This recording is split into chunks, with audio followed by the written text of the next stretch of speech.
అప్పుల బాధలు వెంటాడుతున్నాయా? అయితే 6 JVR వారి జాతిరత్నాలు ధరించండి. దేశవ్యాప్తంగా సంచలనం సృష్టించిన ధర్మస్థల కేసులో కళ్ళు బైర్లు గమ్మే విషయాలు బయటకు వస్తూ ఉన్నాయి. ధర్మస్థలలో గత 2 రోజులుగా తవ్వకాలు చేస్తూ ఉన్నారు. తవ్వకాల్లో ఎలాంటి మానవ అవశేషం కనిపించలేదు. కానీ ఎప్పుడైతే ఈరోజు ఉదయం 6వ స్థానంలో తవ్వకాలు జరిపినప్పుడు మనిషి అస్థిపంజరం బయటపడింది. మానవుని అస్థిపంజరం బయటపడటంతో ఆ విజిల్ బ్లోయర్, ఆ మాజీ పారిశుధ్య కార్మికుడు ఏవైతే ఆరోపణలు చేశాడో, నేను పచ్చి నిజాలు చెప్తున్నాను, ఇక్కడ నా చేతులతోనే 100 మంది మహిళలు, చిన్న పిల్లలను కూడా నేను ఇక్కడ ఖననం చేశానని చెప్పి పోలీసులు కంప్లైంట్ ఇచ్చాడు. సిట్ ఏర్పాటైంది. వాళ్ళు ఆ నేత్రావతి నది ఒడ్డున ఆ అటవీ ప్రాంతంలో తవ్వకాలు చేస్తూ ఉన్నారు. 2 రోజుల పాటు ఎలాంటి అవశేషాలు బయటపడలేదు. కానీ ఈరోజు 6వ ప్లేస్లో వాళ్ళు తవ్వకాలు చేస్తే ఒక అస్థిపంజరం బయటపడింది. ఇప్పుడు తాజాగా ఒక సమాచారం అందుతోంది. పుర్రెలు కూడా బయటపడుతున్నాయి. 2 పుర్రెలు బయటపడినట్టుగా తెలుస్తోంది. మరికొన్ని ఎముకలు బయటపడ్డట్టుగా సమాచారం వస్తోంది. ఇప్పుడు కర్ణాటక మొత్తం కూడా, ఒక్క కర్ణాటక కాదు, దేశవ్యాప్తంగా కూడా సంచలనం సృష్టిస్తోంది ఈ కేసు. ధర్మస్థల అంటే శ్రీక్షేత్రంగా పేరుంది. మంజునాథుడి క్షేత్రం ఇది. అక్కడ కర్ణాటక రాష్ట్రంతో పాటు దేశంలో చాలా రాష్ట్రాల నుంచి భక్తులు అక్కడికి వస్తూ ఉంటారు.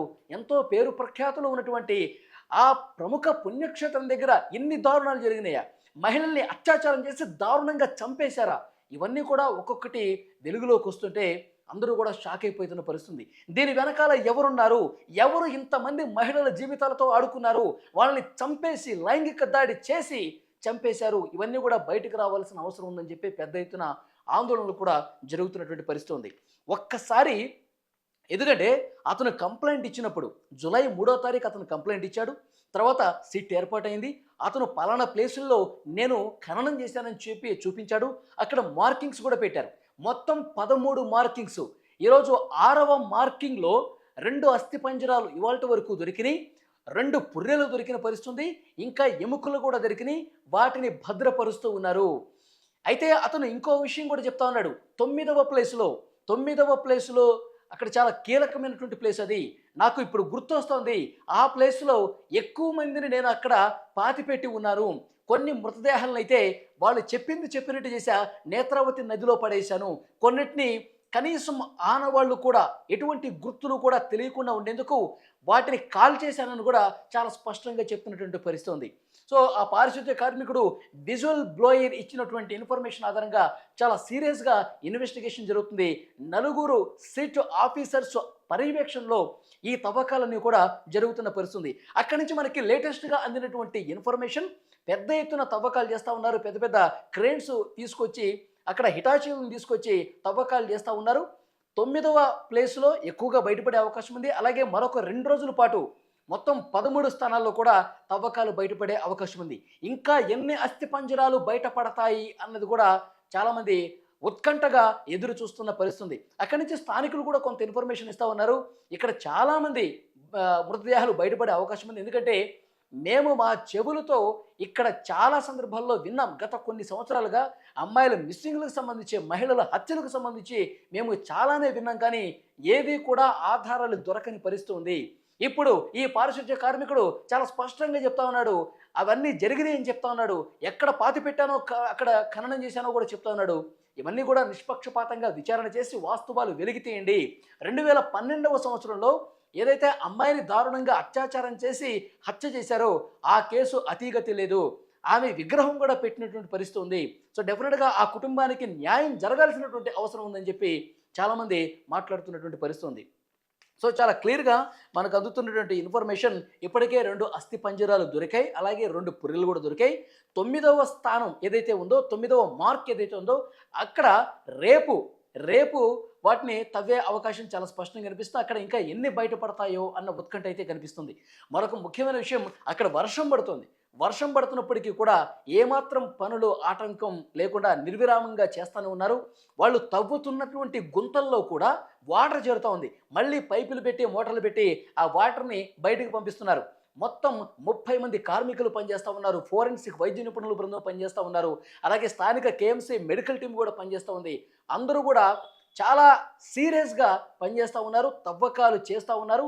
ఈరోజు ఈ కేసులో ఒక కీలకమైనటువంటి పరిణామంగా చెప్పాలి. ఎందుకంటే 2 అస్థి పంజరాలు అలాగే 2 పుర్రెలు దొరకటం ఇది సాధారణ విషయం కాదు. ఇప్పుడు దేశం మొత్తం కూడా ధర్మస్థలానికి సంబంధించిన వివాదానికి సంబంధించిన పెద్ద ఎత్తున చర్చ జరుగుతుంది. సో డెఫినెట్గా మరికొన్ని వాస్తవాలు బయటకు వస్తాయని చెప్తున్నారు. 1-2 రోజుల్లో మొత్తం ఈ 13 స్థానాల్లో కూడా పూర్తిగా క్లారిటీ రాబోతుంది. 13 స్థానాల్లో కూడా తవ్వకాలన్నీ కూడా పూర్తయిపోతాయి. ఎన్ని మృతదేహాలకు సంబంధించిన అవశేషాలు బయటపడతాయి అన్నది కూడా మరొక 2 రోజుల్లో క్లారిటీ వచ్చే అవకాశం చాలా స్పష్టంగా కనిపిస్తుంది. అయితే ఇక్కడ మనం ముఖ్యమైన విషయం ఒకటి మాట్లాడుకోవాలి. 70 ఏళ్ల వృద్ధురాలు సుజాత భట్ ఎప్పుడైతే అక్కడ కోర్టుల చుట్టూ స్థానిక పోలీస్ స్టేషన్లు కూడా చుట్టూ కూడా తిరుగుతున్నారు. ఈ విజిల్ బ్లోయర్ ఇచ్చినటువంటి ఇన్ఫర్మేషన్ తర్వాత నా కళ్ళతో నేను చాలా చూశాను. అప్పుడు నిర్వాహకులు నేను కార్మికుడిగా పనిచేసే సమయంలో నేత్రావతి నది ఒడ్డున వాళ్ళు భయపెట్టి చాలామంది మృతదేహాలు నాకు అప్పగించారు.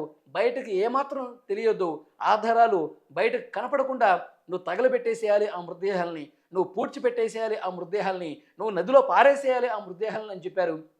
వాళ్ళు చెప్పింది చెప్పినట్టుగా చేశానని చెప్పి ఆయన మాట్లాడారు. సో ఆయన ఎప్పుడైతే పోలీసులను కలిసి కంప్లైంట్ ఇచ్చాడో, ఎఫ్ఐఆర్ నమోదైందో అప్పుడే చాలామంది తమ పిల్లల మిస్సింగ్ అనేటువంటి కేసులకు సంబంధించి బయటకు వస్తూ ఉన్నారు.